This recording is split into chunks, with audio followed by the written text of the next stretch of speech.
এই রামগঞ্জের সর্বস্তরের জনতা তা আন্দোলনের মাধ্যমে আপনাদের ভিড় ভেঙে দিয়ে তা উদ্ধার করার জন্য উদ্ধার না করে ঘরে ফিরবে না।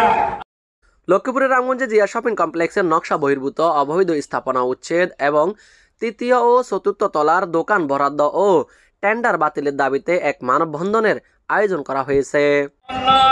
জুলুম, ব্যভিচার, অত্যাচারের বিরুদ্ধে আজকে রাস্তায় দাঁড়িয়ে প্রতিবাদ করার জন্য একটা মুখ্যম সময় পেয়েছি, স্বাধীনতা পেয়েছি। আজ দুপুর 2টায় রামগঞ্জ জিয়া শপিং কমপ্লেক্সের মেইন গেটের সামনে এই মানববন্ধন অনুষ্ঠিত হয়।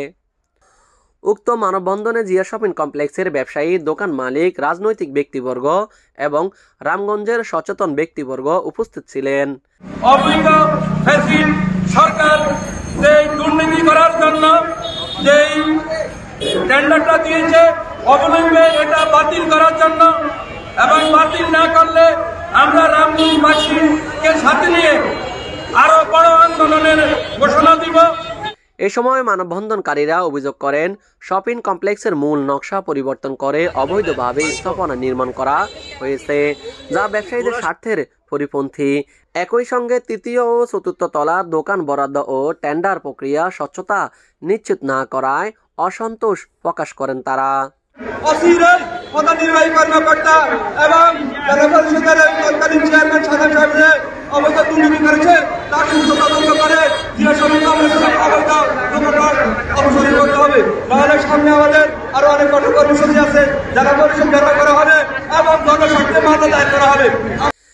ব্যবসায়ীরা দাবি জানান, দ্রুততম সময়ের মধ্যে অবৈধ স্থাপনা উচ্ছেদ ও টেন্ডার প্রক্রিয়া বাতিল করতে হবে, অন্যথায় আরও বৃহত্তর আন্দোলনের ঘোষণা দেওয়া হবে।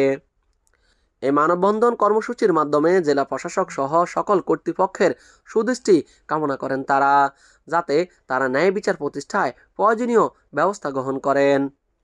অনিয়ম করতে করতে, দুর্নীতি করতে করতে রামগঞ্জ জিয়া শপিং কমপ্লেক্সের নামটাই উনি ভুলে গিয়েছেন। এটাকে রামগঞ্জ জিয়া শপিং এর নামতে উনি পাল্টে দিয়েছেন। দুর্নীতি করতে করতে এমন পর্যায়ে সীমা লঙ্ঘন করে ফেলেছে।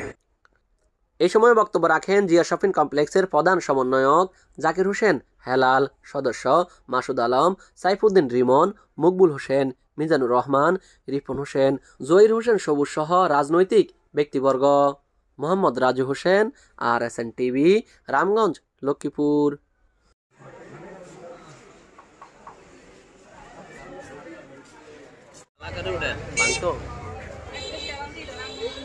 তোরা সাংবাদিক থাকতে কিনলে এটি অবস্থা তবে নাকি 2 কোটি 3